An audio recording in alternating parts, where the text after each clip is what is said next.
Hello and welcome to the two-man power trip of wrestling. I'm your host, JP John Paz. With me today, very special guest. He's the owner of Post Wrestling. He's a reporter. He's a podcaster. He's a journalist.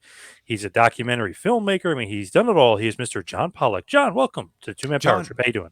yeah, hey, it's great to be here on the show. Thanks a lot for extending the invite and looking forward to chatting with you. So, what's going on in your world? We were kind of just briefly saying it might be craziest year of wrestling, but what's going on in your world? I mean, it's I guess it really depends on the day of what is happening, but yeah, this has been.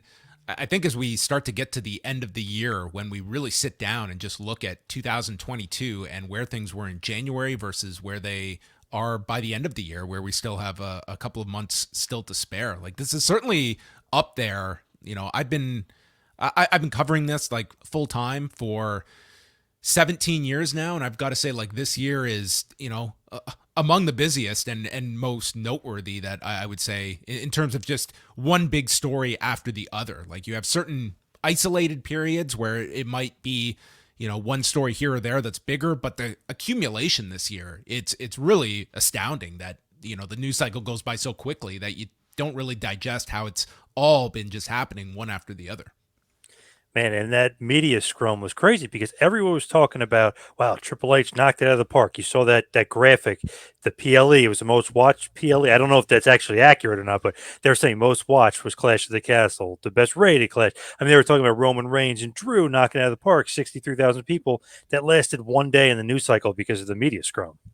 Yeah, it really did. And I don't know if you're AEW, if you look at that as that they are definitely like we're the dominant subject, but not exactly the greatest news that is coming out of your pay per view, because they overshadowed their own work that night on the pay per view. And I think many people would have assumed that by the end of that show at All Out, that the big talking point going into Monday and into Dynamite was, that we have MJF back on television. They're back at, moderately full strength. And you've got this big CM Punk MJF program that they pulled the trigger on. And instead, all of that was wiped away. And it's AEW that's going through, I think, one of their most significant crises of their early developmental years at this point. Man, it's just crazy to think like they're on top of the world. They get Danielson back, they get Omega back, they get Punk back. It's like, wow. I mean, those three of the best guys in the business, easily to me, anyway. I mean, just unbelievable talent there. And then all of a sudden, Omega and Punk have this thing. I mean, it just sucks because it's like, wow, home run. Now we're going into Grand Slam with our three big aces. Now you're not. Yeah, and there has to be a lot of frustration. That's probably putting it mildly among.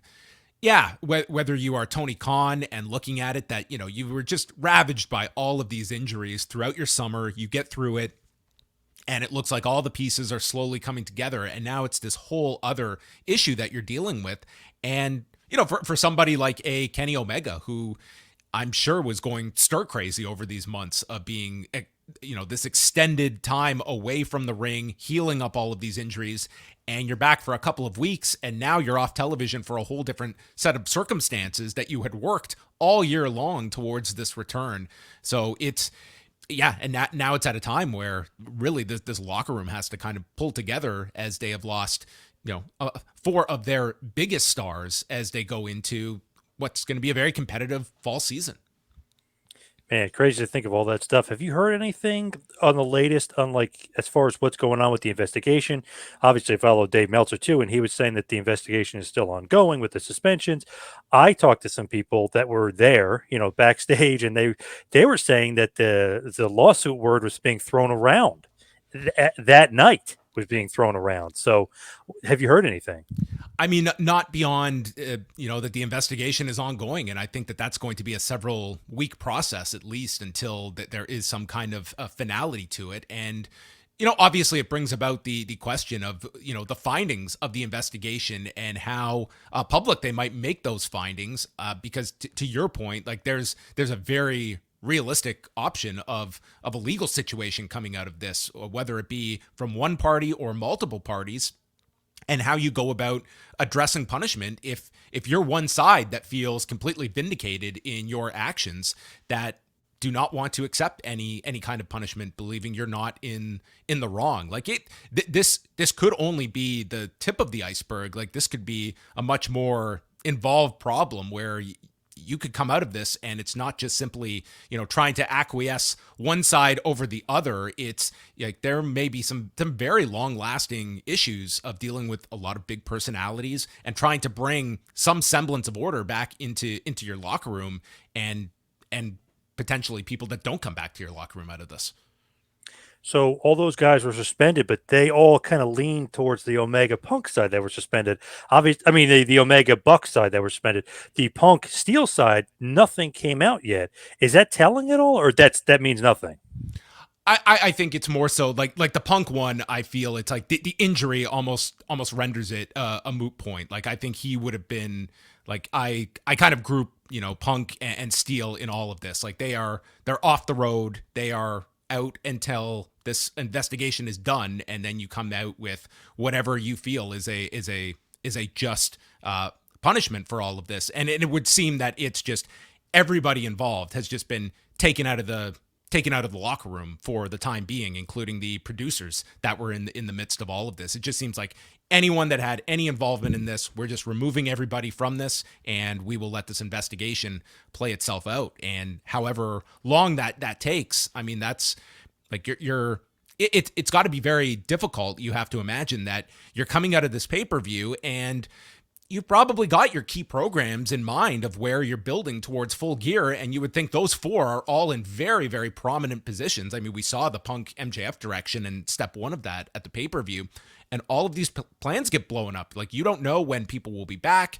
You pretty much have to go under the operation that they're gone indefinitely, and you can't be, putting that as even a maybe at this point. You've got to develop this pay-per-view cycle and do it with the knowledge that these talents are not going to be in play. I'm thinking long term too. To me, I know some people hate the term dream match, but to me, the ultimate AEW dream match was CM Punk versus Kenny Omega. And even if it's 8 months from now, I still think you could fire that baby up, and that's a huge pay per view. Could do some of the best numbers because, I mean, Kenny Omega was like the tried true AEW guy. Now, the new AEW guy, Punk, I mean, to me, that's like the destined dream match for a big pay per view. But if you're Tony, like, I don't even know if you can ever get that match to happen. Will they ever be in the same room together? Will they ever work? You know what I mean? Like, to me, it was like, oh, that was right there. And now we don't know if it'll ever happen. Yeah, I would have to say, like, my feeling coming out of the weekend was it would be, to me, I can never say, like, put the percentage at zero of getting all of these parties under the same roof again. Like, my feeling was your absolute best case scenario is they agree to come back and they're on islands. They do not cross with one another. It's professional wrestling, though. And if cooler heads can prevail, that's obviously a silver lining, is that you can make money with this down the road. The question would be, have we broken that period where you can bring some of this into a business sort of laneway where you can make money off of it. I think it would be very tricky. And with the Punk injury, I mean, it puts him just out of the picture for so many months regardless. But you're right. Like, Punk and Kenny Omega, like, that was one of many big matches that they didn't get a chance to get to. And there was just a slew of them for Omega upon this comeback that he's been out all year, that you could just line them up, from the Will Ospreay match to Punk to another match with Danielson. Like, there were all these matches lined up, and all of this is on pause. So it's got to be, I think frustration would be the overarching theme if you're Tony Khan at the moment. Do we make anything at all the fact that Omega's in Japan right now? That means nothing. I mean, I don't think you can read much into it beyond the fact that he has a contract with AEW. So I mean, that kind of, to me, is going to end any idea of him like leaving the company or anything like that. But for him, I think of all of them, like, he's a very interesting one to try and get into the head of. Like, I think CM Punk pretty much laid his cards out at the press conference. I think you sense like what his frustrations are, where his head is at. I mean, the Young Bucks, obviously, like, they are kind of caught in the middle of all this as well. And with Kenny Omega, it's like, here's a guy that has like just come back, and you have to imagine, like, this has been a very frustrating year for him. And then he's back, and all of a sudden it's like you're on the sidelines and there's no return date. It's just you're going into the corner with everybody else, and it's got to be like another one of like how are they going to respond to this, and what their attitude towards Tony Khan is in all of this. Like to me, it's not as simple as just Tony Khan has to pick a side and go with them, and boom, we're going to snap our fingers and everything's going to be back to normal. Like there could be a lot of residual ill will coming out of this from both sides, that you have to try and make the most amount of people happy with this locker room environment, with your locker room of seeing these guys come back, and the fact that your company is kind of just this is a bad look to the public coming out of. Like I'm sure there's many that just felt this was a real embarrassing week for the company, that this spilled over in such a public fashion as it did. The only way they can kind of make up for it is if Punk wrestles Page and Punk wrestles Omega and maybe Punk and something with the Bucks. But that's right. I mean, 8 months, 9 months, he's out of injury, and who knows if he's coming back. So that's the bad thing too. Like if he wasn't hurt, like oh maybe cross fingers they could work it out, do something, get them all down, talk to other. But they can't for 8 or 9 months. Yeah, I think that it was when you go back and you piece all of it together. I mean, certainly to me, it shouldn't have gotten to this point at All Out. When you have Punk coming out and doing that impromptu challenge to Hangman Page, and then you're learning of the fact that this was him, calling this audible that nobody was aware of, like that just can't be happening on, like if you are the executive producer of a show and this guy is going out there and calling out one of your top baby faces and you have no idea, have no control over your live broadcast that this is happening.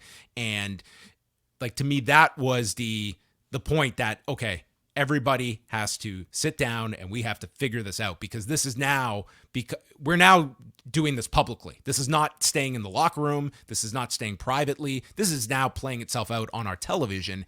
And instead it just continued to boil over. And then you have this press conference that it's going to be very difficult, I think, because Punk was just so adamant.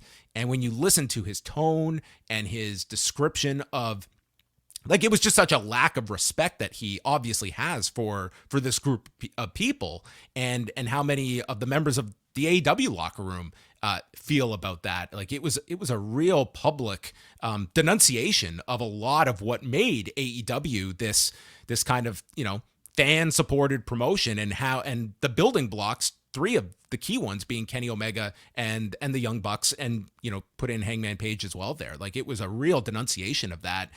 And I think it'll be very difficult for Punk to just either walk that one back, or for him to be, given a pass 8 months down the road. Like it's, to me, something that it is going to take a lot of sort of mediation, and whether that's a Tony Khan or somebody else, but it is your biggest star. Like if you're going to go to the ends of the earth to make whatever you can salvageable, like that's the person you're kind of going to those ends for.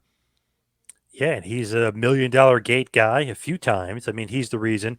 I think Dave and a few other people were saying, oh, well, Page was the main event. Punk was on the card. Like, he's in the dog collar match against MJF. That's why that card drew, what it drew. Not really because Adam Page was in the main event. I mean, and then all the numbers and stuff would support it. I mean, Punk sold 150,000 T-shirts in a week. I mean, obviously, he's the guy. He's the draw. It didn't even matter that Page was champion. So to me, it's like you got to almost like acquiesce a little bit to him if you want him to come back, because he was your big draw. But then he's also being like the shit stirrer, and the one that's like when you're literally sitting next to him and he's bad mouthing everybody in the company. So I know it's like I don't even know which way to go with it. You know what I mean? You're like juggling act. It's really interesting because you like you hit the nail on the head. Like you can look at like the floor for their pay-per-view business post CM Punk and pre CM Punk. Like he has risen it to Yep. A very sizable level, and that's professional wrestling, that is television, that is sports, that there's going to be more leeway for your stars. This is not a fair industry that this person is getting away with more than that guy did. It's different rules. And because of someone that represents that revenue, yeah, you are going to go a bit further. There's actually just, I know it's an older book now, but reading the ESPN book that James Andrew Miller put out, and there's, an interview in there with Bill Simmons, and he's still with ESPN at the time when this is conducted, and he was talking. It was just interesting to read because here he is at ESPN, and he is not being shy at all about his problems with ESPN as he's speaking as an employee at the time.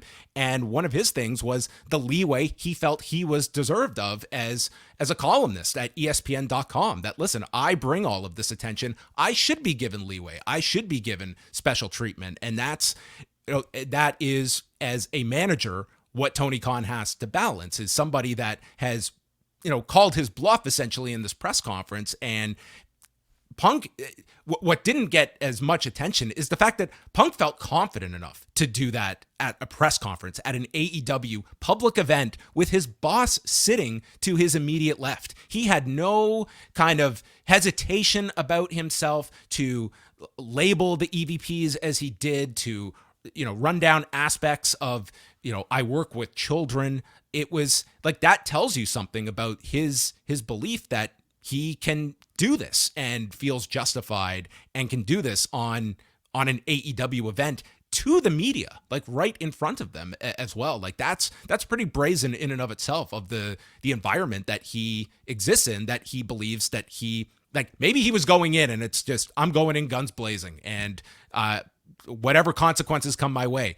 There's also the part that he might have gone in and said, I am going to go this direction, and I don't even think I am above repercussions.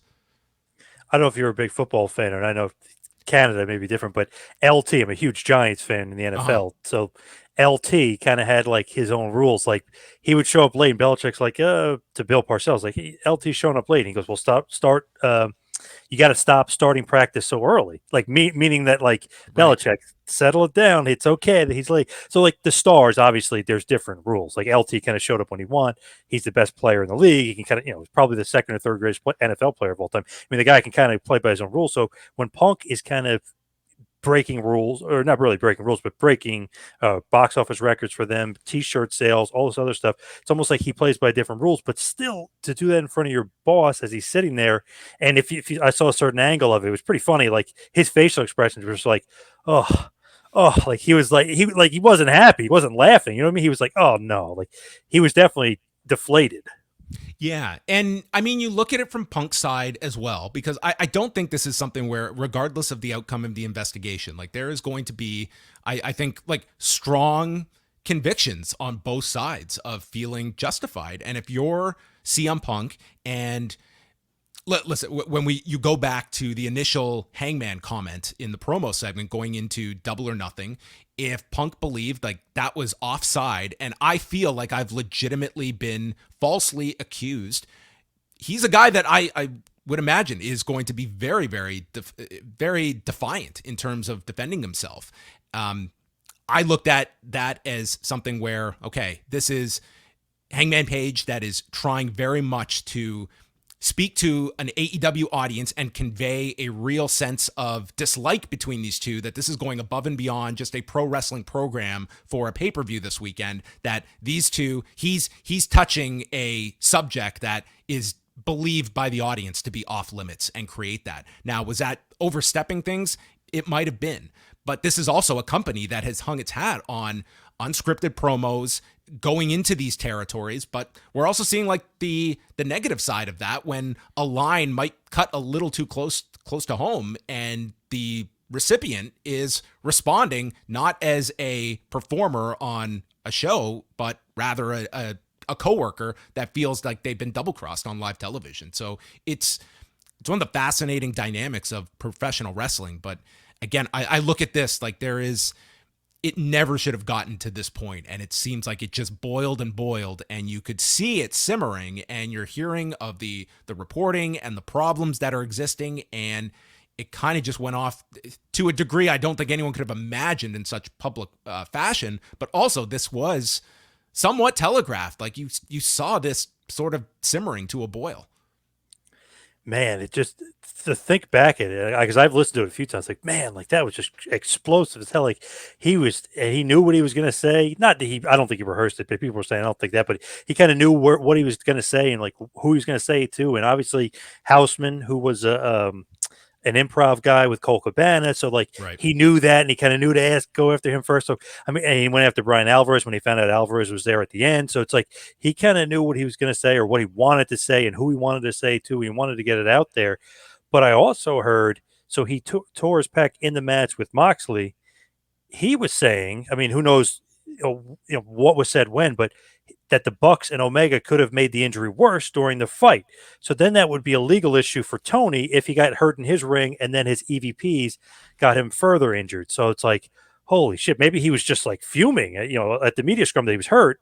And then they exacerbated. Maybe he injured even further. But if he even says that he's injured even further from that, I think Tony could be in trouble. Yeah, it's an aspect that I've thought about too. Is that here's a guy that is we're under the belief has a torn triceps, and then if he's throwing a punch, as no one has disputed like that he threw at least one punch, if not more, at Matt Yep. Jackson, and if he's doing that with the injured side, I mean, he very well could have done more damage in there. And then it comes down to, well, was Punk the aggressor, or was he feeling that he was acting in self-defense? Like that, just because one threw the first punch, it does not necessarily make them the aggressor. And I think that's where the neutral parties in all this are really the keys to explain what they saw. And then you have to arrive at a conclusion, because it's going to be one where, I mean, if you just unilaterally announce that everyone here is suspended for X amount of months, you're going to have both sides, I think, that are going to be upset, feeling like they were wronged here. Whether you're Omega and the Bucks, who just got, especially the Bucks, who just got publicly embarrassed by this individual in a very public setting, and would be on their side if they're stating like, we just came to talk, we did not come here with any ideas of getting physical. And then you have Punk, who is stating, listen, I'm injured. These three people show up at my locker room.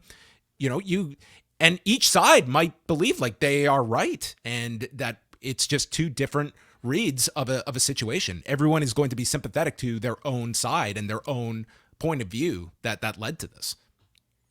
And it's just crazy to think like what's going to happen. People are saying Punk's going to get fired, but it seems like because he's injured, I don't know if he can get fired. You know what I mean? Like, I don't know how you And fire an injured guy. and it also it does allow them some time to, like, if they want to state that, okay, he's out for 8 months, and let's table this in 8 months. And you might have these guys that are, by that point in time, like, now might not be the time that a CM Punk is sitting down and, man, I really shouldn't have done that press conference or being that reflective. But 8 months from now, like, maybe it is a better time to address this. And again, I think like there is going to be this cloud hanging over this locker room if he comes back. But I think like the injury, you never are going to look at any kind of good news to come out of an injury. But if there's a silver lining, it does allow you some time potentially before you have to make a major decision in terms of the trajectory of your company and whether or not you're going to retain who is the clear number one star since he has come in a year ago. What a fascinating like turn of events. Like we were talking about Roman Reigns and Drew and Gunther and Sheamus maybe having one of the best matches in a long time, and then all of a sudden the media scrum happened. So it was like, yes, it's good news for AEW because everybody's talking about it, but then it's bad news because they can't make any money off of it because Punk alienated the EVPs, said they couldn't manage a target, and then he's injured. So it's almost like they couldn't capitalize it. And I almost feel like MJF should have won the title on Wednesday because then you almost not forget about Punk and the incident, but it's like, okay, now we just go forward Punk because the title's vacant and vacated. We're still thinking about Punk going into Grand Slam. So I don't know. I would have gave MJF the title almost right away. I don't know how you go about it, or he cashes in the chip, he beats Moxley, or whatever he does. But I almost thought that was a great starting point of like, let's forget about Punk for 8 months. Yeah, and I was actually at the Dynamite last week in Buffalo, and it was definitely like an interesting atmosphere just to be in the building. And it really did feel like, just watching the show, of here is a locker room that they very much want to just move forward and try their best to change the conversation. And I think there were certain aspects of that they were successful in.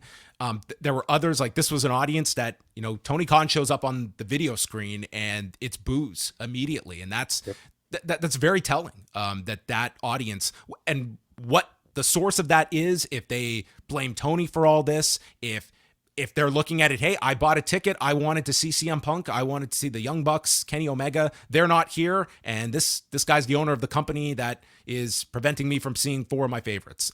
Whatever that is, like, that was a negative reaction for Tony Khan, and I think that's the mandate of AEW, is try your best to change the conversation and go out there. And I mean, it's one thing that AEW has an incredible amount of depth, that there are different options that you can go in. You can go the MJF route, but it's going to be a cloud over this company, certainly. Like, it's the biggest story in wrestling at the moment, and there will be, like, it will die down at a certain point, but as long as they're off television, like, it's going to be this sort of the elephant in the room in AEW. Does Mega Parrick have anything to do with anything? Heard, obviously, she was backstage. She at one point was seen with CM Punk's dog Larry. Does she play any sort of role in this? Because she's Shad Khan's kind of like number two. I mean, does she, have any information? Is she going to go back to Shad with some of the stuff about Tony? I mean, what role does she play in all this? Well, I mean, she's, reportedly one of the neutral parties that, saw all, if not most of this. So I think she plays a big role in all of this. Like, when you look at it, like, of those neutral parties, if you're looking at wrestlers or producers, someone of her stature, I think, is going to carry the most weight. Like, what she says, I think they're going to put as much stock into her firsthand account of all of this beyond anyone else. So I would say, and she may have, like, a very, strong opinion of what happened and what course of action should be taken here. Like, you're talking about your head of legal that is going to be looking at this from a lot of different angles than, say, a wrestler who observed this is going to be. So I would say very much she carries a lot of weight in this whole investigation process. To me, like, as far as firings are concerned, I would like say there's no way that could happen. I mean, this is wrestling. We've heard about backstage fights. I mean, Brett and Shawn Michaels, Steiner and DDP almost killed a guy. You know what I mean? Like, we've heard of, like, this stuff before, and they ended up working with each other. Steiner and DDP did, and Brett and Michaels worked together, and Edge and Matt Hardy worked together. So to me, if they can make it happen, somehow do that. But to me, I like firings. I think that's too much. I think that's too far, but I keep hearing that. It's crazy. It keeps popping up. Yeah, it's one, like, this is certainly not unprecedented in professional wrestling, that things have escalated to this level. I guess it just gets to such a point of, if either side, it's like, is this far enough that either side is trying to play the ultimatum game at this part? Like, it's us or it's them. It's, one side or the other. You would hope, like, if you look at CM Punk here, of, does this guy want to leave this company? I mean, maybe he does, but I believe overall, I think he's really enjoyed his time here over this last year. It's definitely come with obvious frustrations that he made very public, and there are going to be people that have, it's not black and white. I don't think this is a case where it's just these were the good guys, these were the bad guys. Like, I think you're going to have defenders of both sides, which make it tricky when you are very much trying to preach, like, a cohesion in your locker room. There's going to be probably some that would welcome Punk in tomorrow back into the locker room. There were others that would watch that press conference and maybe have the complete opposite. That's where it comes down to someone being able to mediate and to manage these personalities. And I think it's been mismanaged so far. So have you gone to such a part where what will this do to your locker room? And if it's a negative force on your locker room, is that overridden by business? That, listen, okay, not everyone's going to get along here. This is a big company and there's going to be problems, but we're here to make money. And it does our company no good to sever ties with CM Punk. And it does our company no good to distance ourselves from Kenny Omega and the Young Bucks and people that will be attached to them.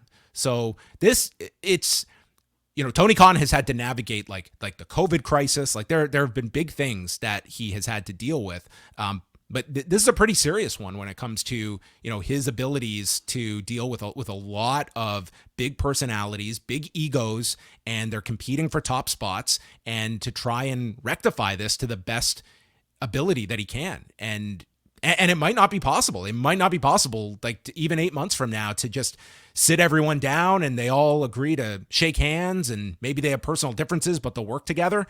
It might be scorched earth. Like that's where it's going to take somebody that can ultimately rectify this, because it does not do the company any service to lose any of these people. To me, and everybody that's suspended, let's unsuspend them, get them back. And Punk's out for 8 months, so you know what I mean. Almost like deal with it then. Like, why are they suspended if he's not going to be there? So I feel like unsuspend them. They got stripped of the titles, but bring them back. You know what I mean? Enough already. What would you, if a CM Punk left, what would you see as his future in professional wrestling, if anything? To be honest, if he's pissed, I could definitely see him giving Triple H a call, and people would say, "Oh, that's shocked." Triple H, I mean, he it didn't get along with the Warrior, brought the Warrior back. He was the one that made the deal with Vince.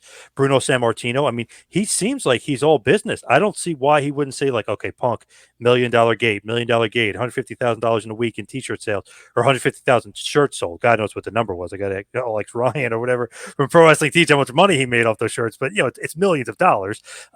It's just crazy to think like I could definitely see Triple H going, we could do something here.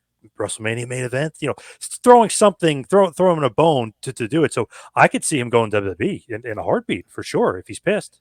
I could too, yeah. And I wrote about this last week, and I think some people believe it's like it's just this bridge that could never be crossed. And I think the opposite coming out of this, that if number one, it would really solidify Paul Levesque having that's because if this was Vince is making that call in a heartbeat. Yes. And this would be Paul Levesque giving a very public statement that regardless of my feelings towards someone, if they mean something for business, I will do it. And for Punk, like, what is his incentive to come back? I think certainly it's obvious, like, headlining WrestleMania is something that was was an unfulfilled goal of his to always have. Now this injury might threaten, WrestleMania, but even down the line, I think that would still be enticing to him. And if he comes out of this with such a sour taste in his mouth towards AEW, this is a guy that has made a career off of a large chip on his shoulder that has pushed him into his next venture. And I think he would have a large chip on his shoulder to go to WWE and maybe get like a much more favorable schedule than before. Like, I don't think it would be a case where he has to come in and he's got to be a full-time player. I definitely see that as, Look at the Roman schedule. Yeah. Yeah. Like if it ever came to that, and I'm sure Tony Khan is aware of that as well. Like if it's not just I'm hurting my company, like I'm actively helping my competitor on top of it by, putting this star out there. And I think that call is made for sure. To me, Triple H, Paul Levesque, I think that he's business. I think he is like Vince in a certain way. And obviously, he learned a lot from Vince.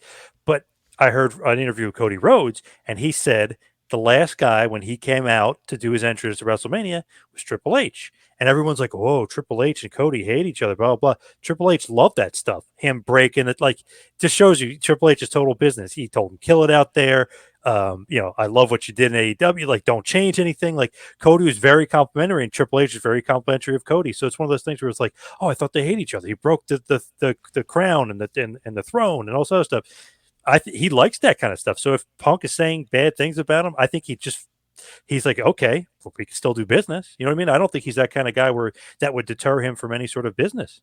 It's also like the sports equivalent that you'll see where a player is just a mess inside of a system, and no matter how many teams he goes to and he's a problem, there's always that head coach out there that has the belief, I could get the best out of this guy. And I think if you're Paul Levesque, like that's another win in your column of just, if I could bring in this guy that here was their number one star that they were not able to keep happy, and I can bring him back and I can get the most out of CM Punk at this stage of his career. It's good for our business. There's, several big matches that you could do with a Punk. And I think that only forces AEW side to want to keep this person in-house. Like, I don't think you want to come to that conclusion that we have to cut bait with this individual. So again, the injury, it does kind of put this off for now, where, feelings may subside from, this fever pitch that we're coming out of this press conference with,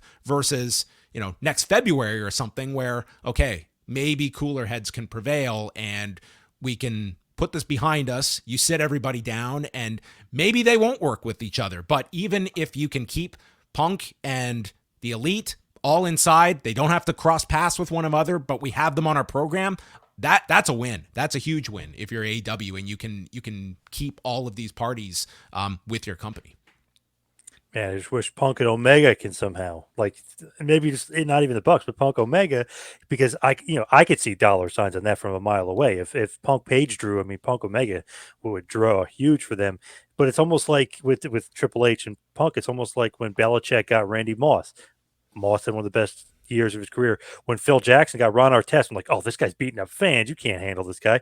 Wins a title with the Lakers. I mean, there's definitely coaches and guys that can handle some of that guy. And I know Triple H had his past with Punk, but Triple H had a bad past with Lesnar too, and they were able to make up and they're fine. And he walked down and he came back. So I mean, anything, any And bridge. it's could a be different repaired. role now for Paul Levesque. Like Yeah, he's he not can't just, wrestle anymore. Yeah. he's not the understudy anymore. Like he is the guy, and it would certainly reflect well on him if you exercise what I think pretty universally people would look at as a strength of Vince McMahon's when it came to who he would do business with, regardless of past feelings. There's just so much going on. I know post wrestling is probably happy though with like the traffic it's getting from all this stuff. I'm sure. Well, it's really interesting because when we look at like some of our biggest jumps, and this even predates post wrestling when we were still doing when Wei Ting and I were doing live audio wrestling, is Oh yeah, love to that. to to Yeah. this day. When I ask people of when did you first find us, there's so many that have told us it was right after the pipe bomb promo in 2011. Like there was something about that segment that it not only engaged fans to watch the product at the time, but to go listen to find more information. And we found a lot of listeners just finding us through that. And then you fast forward to a decade later and his return at AEW, and that was just a giant weekend for us when it came to like his return and all of the attention that commanded. And you can piece together like and then you go to this press conference, like CM Punk, throw in the Cabana podcast, like he has been a part of like some very significant events that have spurred on like all of this engagement from a fan base that that he's been attached to so many of these kind of seminal moments over the last 12 years. I find it funny sometimes when people are like, oh, he's not a draw. That Fox show, which was on like some horrible Fox affiliate station, whatever, FS1 or FS2, whatever the Oh, hell it the was on. talk show. Yeah. Yeah, it's like, oh, he didn't draw that well. Well, he drew good numbers for that crappy show. You know what I mean? Like, okay, but then you go back and you look, okay, he outsold John Cena in merchandise. I know Cena was kind of waning at that point, but that's pretty damn good. Then he was doing better house shows. I know he had Danielson on the show too, but his house shows were outdrawing the A shows when Cena was on it. So even going back to 2011 ish, they're like, oh, well, he didn't really move the needle. I don't know. He was a star for them. He drew big numbers. And to me, he's a lightning rod. I've do you vote in the Observer Hall of Fame? I have in the past. I haven't in probably like 2 years or so, but I have in the past. Because I have not voted for Punk before, but I think more and more I was so blown away by the United Center last year. Oh, on a rumor, 21,000 people. I mean, that's crazy. Like that to me was it was not only like a testament to CM Punk, but also like the faith that this audience had in AEW delivering. Like the belief that there was, I remember like so specifically like certain comments of, oh man, if CM Punk's music played and MJF came out, that would be so awesome. Like that would be like the worst idea I think in the history of mankind. In Chicago. Like, are you out of Yeah. your mind? But nonetheless, it was like the fact that they did that. I mean, how many stars at their peak could do something like that, where it was pretty much just a subtle line by Darby Allin, along with the online reporting that existed, and that filled the United Center. That to me is just that's a stunning achievement. And when you put everything in totality of CM Punk, I think he makes a really compelling case when it comes to Hall of Fame candidacy. You got to me, got to put him in there. I mean, all the great matches aside, I mean, he just like you said, there's so many points where you're like, wow, what a big draw. Wow, this United Center puts it over the top for me because it was just a rumor, but it's like, wait, they can't run the United Center and not have like somebody big. You know what I mean? It's like, yeah, there's got to be something. So it's just this big rumor, and you assume it. And man, what a reaction! That was nuts. That was a top 5 all time pop too. I mean, that was nuts. Yeah, I mean when you look at the influence too, when it's I think like very much so that transformation of NXT. I think you look at like Bryan Danielson and CM Punk, like there was certainly a lot kind of in that mold that informed kind of the direction that NXT took itself in as well. When you look at some of the most significant moments in the past decade, CM Punk's around a lot of them. To me, and I made this joke before, but if Tony Khan threw a curveball back when Danielson was feuding with Adam Page, and obviously Danielson, huge draw, let's be honest, main evented 2 WrestleManias. I mean, he's a pretty damn big star. If he's not bigger than Punk, he's up there with Punk, very close, and maybe slightly below, just as far as name value and power and ratings and all the other stuff. Because, I mean, he's done a great job himself. But if he threw a curveball and gave Danielson the title then, and beat Page, we never would have begun going through any of this. Just throwing that out there.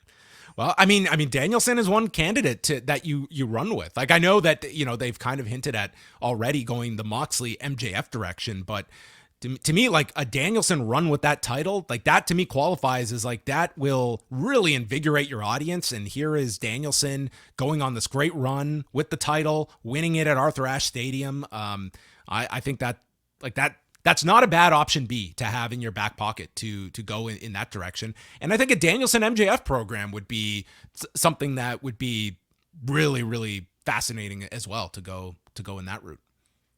I definitely think Danielson should win.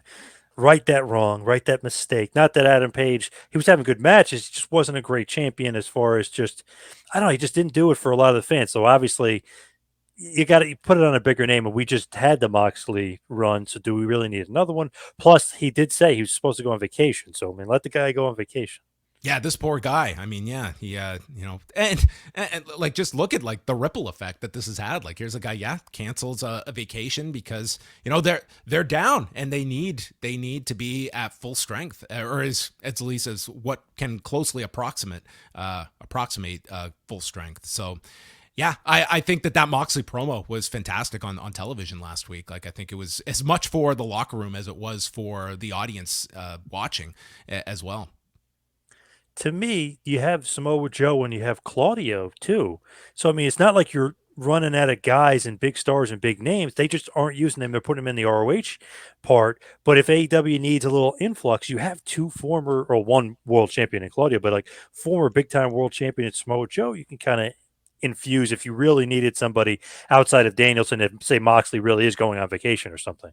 Yeah, I mean, again, it goes to like that depth that it's like, okay, this is not your option A, but man, they can go pretty deep in the alphabet when it comes to options. That is one thing that they have really when you take away some of those signings, like this summer could have been very catastrophic for them. And granted, like they were hurt going into Forbidden Door, and then going into All Out. It's those are the realities of the situation, and now they're still down, even without all the suspensions and such. Like it's still injuries that you have to deal with, and of the talent you have available, it does give you like a lot of cards to play with, and that is a positive. As much as we look at how big this roster is, and sometimes a lot of the time there's not that television time to go around to everybody, and that goes down to managing as well. Like you've got to keep these people in good spirits and keep that morale up, and sometimes it's you'll be on TV one week and we don't see you for several afterwards. It's a very difficult balancing act, but this is kind of the other side of having such a deep roster, is that when you run into a crisis, you do have a lot of padding that you can lean on to get you through these periods. Would you think about calling New Japan and saying, "Hey, I'll give you Danielson and Moxley for Wrestle Kingdom for a month or two, or maybe for Full Gear? Can we borrow Okada and Will Ospreay and do something with those guys?" Was that like an option? Do you think, or you think that's something they could do?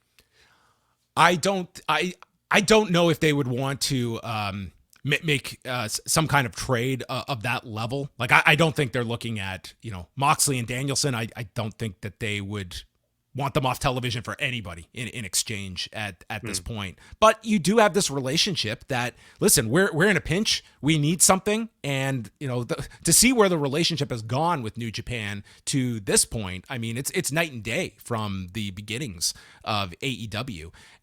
The thing is that you have two bookers in Geto and Tony Khan that notoriously have so much planned out in advance. And I would imagine like Geto as well. I mean, he's had to deal with this as a booker, but someone that I would imagine he has most of Wrestle Kingdom booked by this point as well. But and it's the good and the bad of long-term booking. Like it's something that we always kind of look towards. At the same time, when you're throwing a curveball and it doesn't just throw into question 2 weeks of plans, but 3 months of plans, that becomes pretty difficult in and of itself. And we've had to see kind of Tony Khan pivot over the summer where you just crown a champion in Punk and then you lose him and then he gets the title back and you lose him immediately. So, I mean, that's two instances where I am sure he had weeks, if not months of plans out the window with your world champion.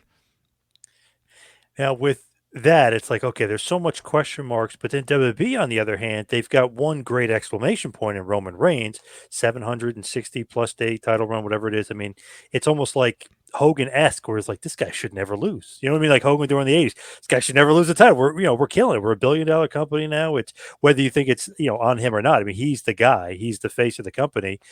It's not, obviously, it's their business dealings. It's Nick Khan making the deals and all the backroom stuff, obviously with Saudi Arabia making a shitload of money and USA and Fox. But, he is the face of WWE. He is the guy. Yep. Do you have him lose the title anytime soon? Because people keep saying, oh, he should lose to Cody Rhodes. There should be 2 matches at Mania, Rock versus Roman, not for the title, and Cody versus somebody for the title. Would you have him lose? To me, no, right? I think until like at some point he has to. Like there has to be like this does have to culminate with something. But to who? Yeah, I'm more optimistic now that I feel like they have set some people up in play. I think that Cody is in that realm. Like you could go that direction. I guess the question is at this point is what more you get out of Roman getting to 3 years, getting to 3.5 years. It's like he has had this dominant run already, and obviously they feel that this is the story they want to tell. And I understood like the ending of Clash at the Castle. It's like, yeah, that would have been an enormous reaction for Drew, but you're not just booking for one night. You're booking for, whatever next year's WrestleMania is. And if that's your long-term story, you stay with your long-term story. I'm really high on Kevin Owens, kind of getting a kind of renewed sense of purpose on the show. He this last month or so has not felt like just the utility guy that we can throw into any segment and he'll hopefully make it work. Like he feels like he is now getting like a concerted run, where he's among, if not the top talker in the company. So I think that now is your time to sort of be grooming all of these opponents for Roman, because as long as this run goes, it becomes more and more difficult to kind of sell these matches because it's trying to create that sense of doubt that anyone can beat Roman at this time. And I think they kind of got there with Drew, that you certainly had that audience believing that Drew could win. And now you have several months until you build up to what the next match is for him. But I will say I do like the titles being together. I like having just the one guy, the one champion. It feels like this title means more than it has in years. It's not where we have the 2 separate belts, and you could have Theory just cash in and beat a guy. And it's like, sure, you can put the title on anyone. Like there's nothing that really, you're not necessarily, harming your rights fees or anything. It gives you a lot of latitude to do what you want. But in this case, like this feels like this is the number one guy that holds this championship, and it just makes it feel so much more important. And it's going to be a very difficult following this title run for whoever they decide to go with. To me, you still have the big Lashley match out there. So it's like there's somebody. I mean, obviously, I don't think Lashley's going to win, but you could at least sell that for Survivor Series or Royal Rumble. I mean, that's huge because it's like this guy is same size. You can kind of do the standoff. They look great on the poster together, as like all the old school wrestlers love to say. Look great on a poster, brother. You know what I mean? Like that kind of thing. Like, they could sell that. Obviously, Roman Cody, Randy Orton if he comes back from injury. I mean, there's still some matches Seth for is in the Roman. mix. It's Yeah, like Seth Rollins rematch. Yep, so Kevin you Owens, of course. so Theory. you Yeah, there's a bunch of guys. Yeah, you've got some options. So it's Gargano maybe. I know a huge underdog, but he could still throw him out there as an underdog, as role for sure. of everybody in this whole thing. And again, it's like the just the butterfly effect of, Vince McMahon gone and the the change of fortune for a Johnny Gargano of where he Yep. goes. Like this guy that, could have signed elsewhere. Instead, it's like he decided to take 9 months off, and during that time, the most significant change of power occurs in WWE. And now all of a sudden, it's like you're on Raw, you're a pushed babyface in a role that there is not a prayer that this would have been an option for Johnny Gargano, because he wouldn't have left. He wouldn't have left if this was, something on Yeah. the table. And now he's back, and it's like there's no way you could have predicted that if you are Johnny Gargano. And to me, he's just somebody that, he's coming back. I'm sure he got a great deal to come back. And now you look at him, like he's going to be one of the key baby faces on Raw. And people were ripping on he's too small, but I think that's a good thing for a baby face. Like he's always an underdog. So it's like Rey Mysterio. You're always kind of rooting, like, how could he win? Oh, he won. Oh, that's how he did. So it's a lot of psychology, but saying he's too small, it's kind I don't know, that's kind of just I don't know, passe. It's like a Vince thing. Like, he's 77 years old. Like, oh, this guy's too small. But he could be a good underdog the crowd can get behind. You said about Danielson when he was Daniel Bryan, and he was the most over guy in the company. So, I don't know, give the guy a chance, I think. I don't think too small. I think that's passe. Absolutely. And I was there the week he came back here in Toronto, and I think like that was as much of an endorsement. Like, yeah, he could have come back in Cleveland, and he's getting a huge response. The fact that it was outside of his hometown and you had 14,000 people in Toronto that reacted to him as a Yeah, big knew who he star, was. Yeah. I think that did him a lot. Like, I think that quiets any doubters or people that were maybe not following NXT, that suddenly, wow, this guy is a star that is coming out here, and this giant crowd is reacting to him in such a way. Like I think that got him off to as strong a start as you could ask for. And then the complete opposite side of the spectrum would be Cross, who's 6'5", 275 pounds. I mean, guy just like looks like he was built for pro wrestling or MMA. He's a monster. But even he could be a good title contender for Roman. He's not going to win, but a guy that you'd be like, oh shit, he could do some damage. And his package with Scarlett, I mean, it's awesome. I love the entrance. I love both of their looks. I think they're both great. But he's even a guy you throw in the mix that Vince, for some reason, I don't know, didn't like and put on that stupid gladiator helmet. Yeah, I just like when you can have all these different kind of contenders that are all gunning for your title, and it makes the title feel so much more prestigious when you have a strong title.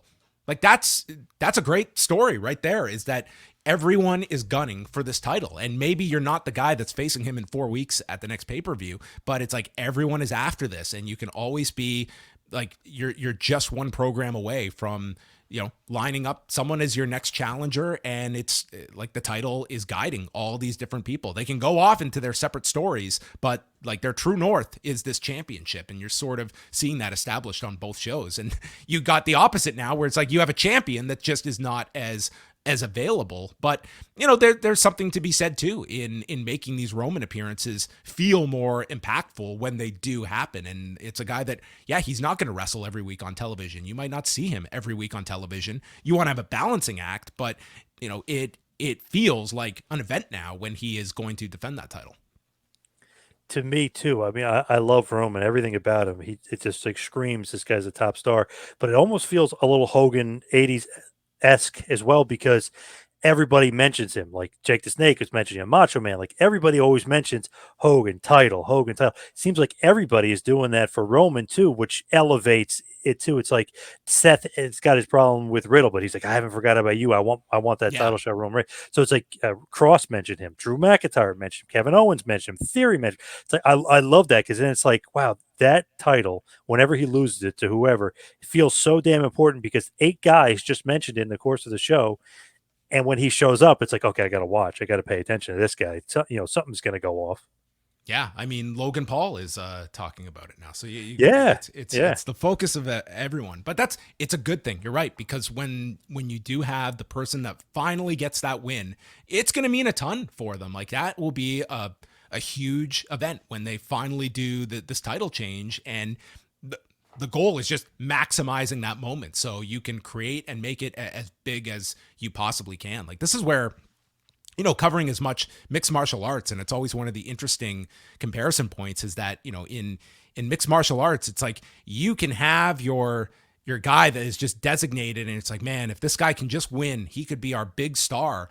But it's like once the fight starts, that's it. You have no more control over this. And yeah. in professional wrestling, like some people look at that as a negative. I think it's a huge positive that you can find your guy and listen to your audience, and then you can do all the work. Like you can control, and wins and losses, they do matter to your fan base as well, but you can, if you're ahead of the curve of your audience, it's like you can guide them in that direction and control the outcomes and maximize that big moment. If it's a UFC event, you can build up the greatest grudge, and it could be a terrible 5-round fight that is just a total letdown. It's in professional wrestling, like you have so much more control over the whole presentation and the promotion of it.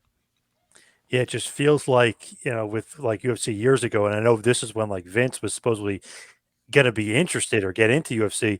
Chuck Liddell, that was Shane McMahon's guy. Chuck Liddell, Chuck Liddell, Chuck Liddell. All of a sudden, he finally watches Chuck after he wins 8 fights in a row, whatever it was. I mean, he was killing everybody. Destroyed Randy Couture, destroyed Tito, like embarrassed Tito Ortiz. I mean, just destroying people. Then all of a sudden, he gets knocked out by Rampage or he loses, and Mm-hmm. then you're like, oh crap, what happened to that guy you're pumping up? Vince is like, see, that's why I hate UFC. Like you're pumping me up with this guy, and he lost. Like that's what happens. Yeah, Vince McMahon would have been the worst MMA promoter because he Yes. he would have to give up the one thing that he never could, and that's control. It would be Yeah. like you have no control over the outcomes of this. And there's the counter argument that is what makes MMA so exciting, that you can get a Leon Edwards knocking out Kamaru Usman in the final minute of a 5-round fight, and it's remarkable to watch. But that would be like Vince McMahon to me would just MMA would be the worst avenue for him to go down without having control of outcomes. Like I just think that would be such a foreign experience for him. And like Nate Diaz, even Nick Diaz. I mean, you never know what they're going to do, what they're going to say, where they're going to go. I mean, you might see Nick Diaz 2 weeks before he's supposed to fight Conor McGregor, eating tacos, smoking weed, surfing or whatever instead of training. And then he goes and he won that first fight. I think he won the second one too. But I mean, obviously you want to set up the trilogy, so Conor has to win. But I don't know if Vince would like Nate Diaz too much either. No, he probably changed their name because there could only be one Diaz. So Yes, they yes. probably we get a name change, But and they're then brothers. I don't care. He's losing. He's losing the last name. Yeah. and then Nate would have to go deliver the most painfully scripted promos about the UFC universe. And yeah, I don't know if the McMahons and the Diaz's would coexist too well under one umbrella. And then Nate Diaz would call the guy Chung Lee and have his wrong name, but he apologized. But he'll say call the guy the wrong name or something. He'll screw it up for Vince. Yeah, there's the press conference we want. The Vince McMahon with the Diaz brothers to build up Yeah. the fight. That would be quite the press conference, I think. Where is Nate going, by the way? Well, with Nate, I think a lot will hinge on this October 29th fight with Anderson Silva and Jake Paul. Like I think certainly, that it's going to be a very, very tough fight for Jake Paul. And I guess the question is Jake Paul coming off a loss, does that damage this fight to such an extent? I think there's still going to be an appetite for the novelty of Nate Diaz going to boxing, fighting Jake Paul, and there will be such a spectacle around it that I don't know if Jake Paul having a loss coming out of this Anderson Silva fight will be crippling to that fight occurring. So I think that Nate Diaz is certainly looking at putting together some giant revenue generating fights, and Jake Paul would represent that. I don't know how many of those options are going to exist for him in boxing in terms of big names that are within, that are going to be positive outcomes for Nate Diaz. Like I think like Jake Paul is sort of what you're looking at. And that's where I think that he made the right play in not going out kind of scorched earth on UFC, because if you're looking beyond Jake Paul, like his biggest fight is Conor McGregor, and Yeah, the trilogy. I don't think you're going to be able to put that together without the UFC's cooperation. And I think that's a way more intriguing MMA fight than it is them trying to go the boxing route or something like that. So I think for Nate, I think his goal is very much to establish this new fight promotion of his and become a co-promoter when it comes to this Jake Paul fight, and then score as lucrative a deal as he can for another fight with Conor McGregor and work with the UFC instead of working for the UFC. That's a good one. That's a good point for sure. And he'll definitely be a good promoter. I mean, he just I don't know the interest around him. No matter if he loses, if he loses to Masvidal or what, whatever happens, there's always interest around him. And with Anderson Silva, I know Jake Paul has beaten Tyron Woodley and he's beaten Ben Askren, but I mean, this is a completely different animal. I don't care if he's 47. This is a guy years ago used to train with pro boxers, and the pro boxers are like, "You're not a pro boxer. You're an MMA. Like, why aren't you a pro boxer? You don't really like this guy is one of the greatest strikers. Forget about MMA. I mean, he's a damn good boxer. He just beat the. I know it was a technically close fight, but he easily beat a pro boxer in his last fight. So I mean, Anderson Silva's dangerous. This is going to be the most difficult fighter that Jake Paul has fought. Easily. Like this is a level above your Tyron Woodleys or Ben Askren. So Yeah. I mean, in that sense, I think like you did need a step up. I think for Jake Paul. Like I think like this experiment is kind of wearing thin. That I think it kind of necessitated an opponent that is going to be taken more seriously by the public. And I think Anderson Silva checks off that box. And yeah, that'll be the question after, is because Jake Paul and Nate Diaz would seem to be like to both individuals' best interest. Yep, definitely. How come we never got Anderson Silva versus GSP? I'm sure GSP is your boy, right? I mean, it was. I think that there was a time to make that fight, but I think that George. I think he was just always looking like the size was just something that he. It was going to require him to just have to put on so much, unless Anderson, came down. And I think even then, I just think it was like the weight discrepancy was just such that here are guys that are separated by 15 pounds in their respective weight divisions. But it was, man, if you're going back to 2008, 2009, even several years after the fact, like that would have been that was the biggest fight that the UFC could have made. And you always got like these hints that, okay, now they're really going to go in this direction. But I just think the overall size of it, like here's Anderson that was like moonlighting at 205 pounds. Like he was a big middleweight that was a competitive light heavyweight. So with George, he did the one, fight going up to fight Bisping at 185, and look at the damage he did to himself, like physically after that. Like he got the colitis afterward, and I think it was like piling on all that weight just to go up for one fight with Bisping. His body responded terribly to that, and then he never fought again after it. So I think it was mainly just like the size and realizing like that there are weight classes for a reason, and it was not going to be as advantageous of a fight for George in that kind of a scenario. As we wind it down, we head towards the finish here. I feel like UFC dropped the ball. Anderson Silva, GSP could happen, and then remember Fedor Lesnar. I mean, that was the big one. That was like, oh, it's definitely going to happen. And they teased us, and they teased us, and obviously that didn't happen either. No, and that was one that I mean, Dana White had talked about like the extent of which he went. That was at a time when that was the biggest heavyweight fight, one of the biggest fights period that you could have made. And the big thing was just Fedor's management. Like they wanted to have like they wanted a co-promotion, and that was just the antithesis of what Dana White and the UFC were interested in. It's like, man, it's a big difference when you would look at what a Brock Lesnar fight would do in the UFC versus what that fight would have done without the UFC's like promotional muscle with it. So it was just a fight that they could never put together, but always one like that was one. George and Silva, I did not have a whole lot of optimism that fight would happen. But to me, Lesnar and Fedor, it was, especially when you saw like the fights that Fedor would have later, like that was certainly a big missed opportunity. And I mean, who knows whatever the ceiling was on what a pay-per-view could generate, that one was up there of what it could have generated at that time during the peak. Any possibility? This is crazy, but any possibility they revisit that for his retirement fight, Fedor? I think that Brock is done as a fighter, and this is going back to UFC 200. That was an event I covered live, and going to that press conference afterwards, I have never seen a more happy individual than Brock Lesnar. Like that was, I think if all things were equal, he would have fought his entire career. I think he genuinely loved MMA. I think he loved the fact that he could train, he could build a gym on his property, he could bring in his partners, and then he only has to travel a couple times a year to do fights. I think he would have been so happy doing that and became just, such a huge revenue generator for the company.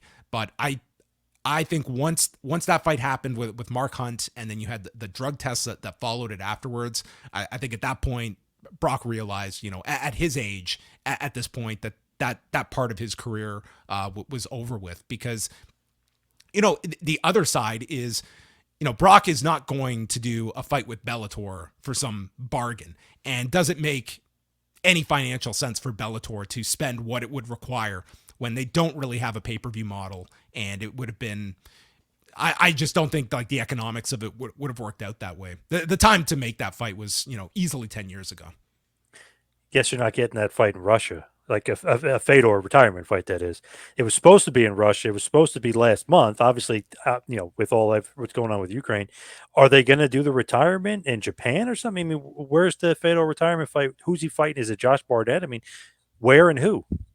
Yeah, I mean, at this point, like I'm kind of mixed on seeing Fedor do another fight at this point. But yeah, Barnett's an option out there.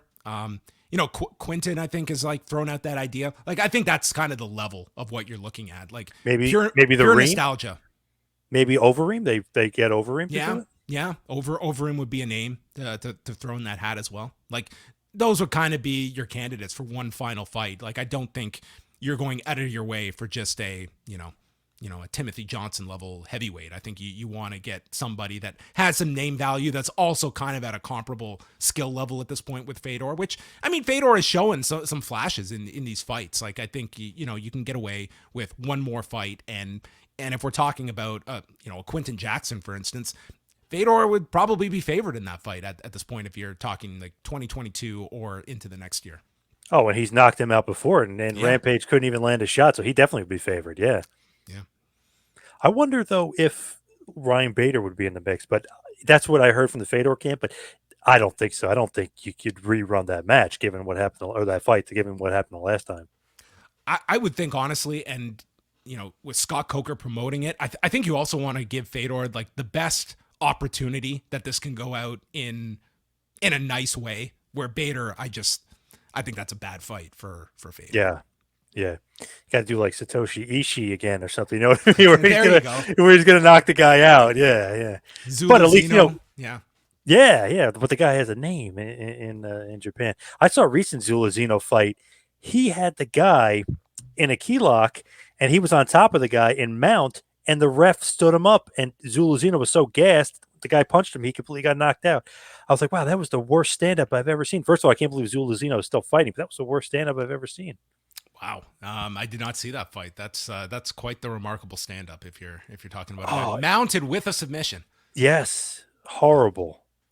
That was always the one that John McCarthy has brought up. Like the one time he had to stand up someone in mount, it was the Kimbo Slice Dada 5000 fight, and it was just because it was pure exhaustion, and it was like that was the one time that was like your one exception of a justifiable stoppage during a guy mounting the other, which was an all-time legendarily bad fight, and also probably a pretty irresponsible fight too when you look yes. back at the history of that one. Yeah, the commission's got to be looked at for that. It was awful. I think Orlovsky, Roy Nelson from years ago, I think that was a horrible stand-up, if I The remember Elite XC correctly. fight? Yeah, Yeah. when he had him in the mount. I mean, he wasn't like in terrible danger, but he was in danger, especially Roy Nelson on top of you. But that was a weird stand-up. Yeah, that was the awkward one too, where you had like the Elite XC fighter with because Arlovsky was technically under contract with Affliction at the time, and then was loaned out to do that show. So you had the weird politics too of like the different promotions representatives as well.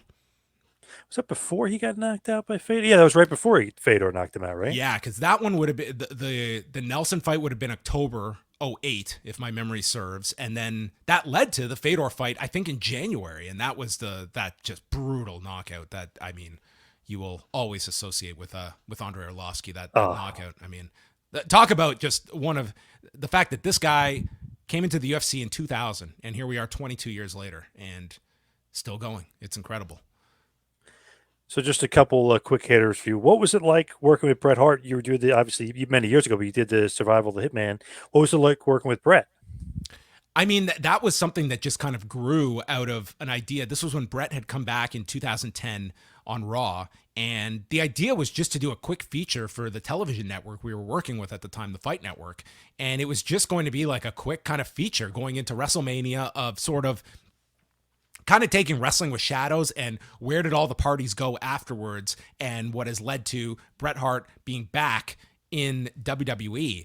And I just started reaching out, and we were also lucky, like just being in Toronto, a lot of a lot of the key figures were in and around the city. We were able to interview Carl DeMarco, who is Bret's former manager and then was the head of WWF Canada. Gord Kirk, who was his lawyer that negotiated the contract with the WWF in '96. And we start just reaching out to all of these people. And it was the Carl DeMarco interview that afterwards he was like, have you talked to Bret?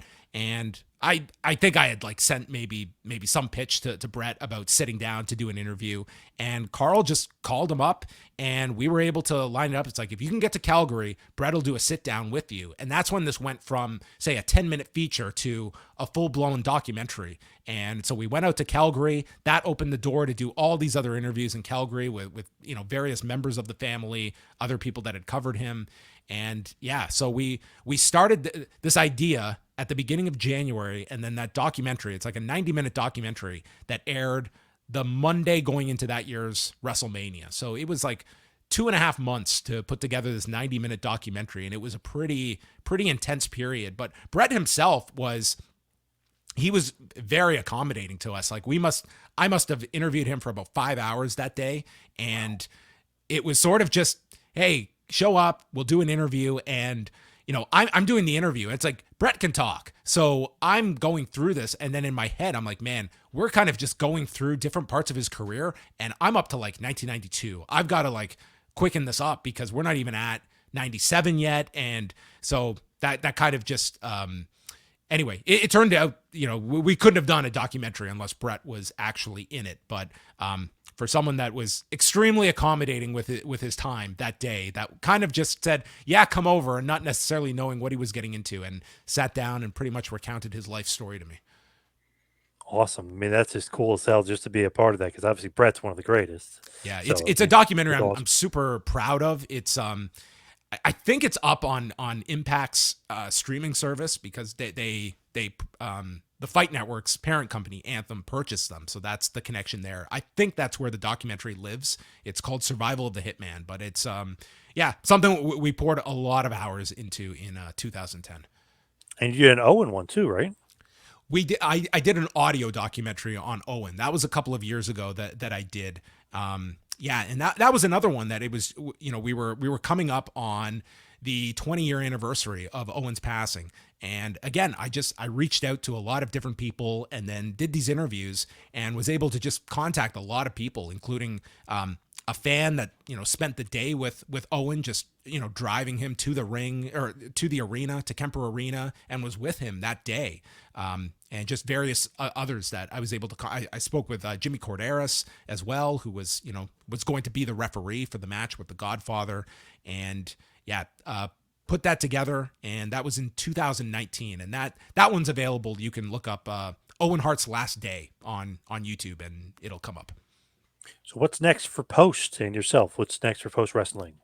Well, we're kind of in a period right now where we're kind of we had tried this experiment where we were doing a daily news show, and that was an extremely daunting project on our part, where these turned into like pretty much doing shows every day, and we kind of put a pause on that because my partner Wei Ting, he just went on paternity leave and is now back, so that kind of gave us a month off to go from one area to the next. But A lot of it's we're kind of just looking at different avenues of where we're getting our shows out there. I'm sure this is something that you explore on a daily basis too. It's we've had a lot of success on Patreon. That pretty much keeps the site running 24 hours a day for us, and allows us to do this full time. And now we're just looking to expand into different areas. It's always the balance of putting out enough free content that still leaves people wanting to get the bonus content that we put out as well. So that's always a balancing act that we're going through. We've invested a lot in video that I think throughout the pandemic, everyone did. So that's still an initiative that we're pushing a lot just through all of our different shows and such. And, coming up with just kind of unique ways to present your shows when people have so many options out there and you're just trying to kind of carve out your own spot that makes it uniquely yours. Now, give us all the plugs where everybody can find you guys and post and everything else. Well, thanks very much. I appreciate it a lot. The website is postwrestling.com. We've got daily news up there from myself, Andrew Thompson, and our whole network of shows is housed there. And then if you want to support us, our Patreon is postwrestlingcafe.com. We do a minimum of 3 bonus shows every week, including after SmackDown every Friday night. We do a live call-in show, and we're live pretty much after every pay-per-view, after every Raw, every Dynamite at youtube.com/postwrestling. So thanks a lot for inviting me on. It was really great to chat with you. I enjoyed this quite a lot. Thank you very much. Finally being able to get you on. So it's great stuff, but I appreciate it all the time. Thank you so much. Thanks. I'm a big fan of your work, so it was great to get to Oh, hear wow. from Thank you. and come Appreciate on. that. So thanks a lot. I appreciate it.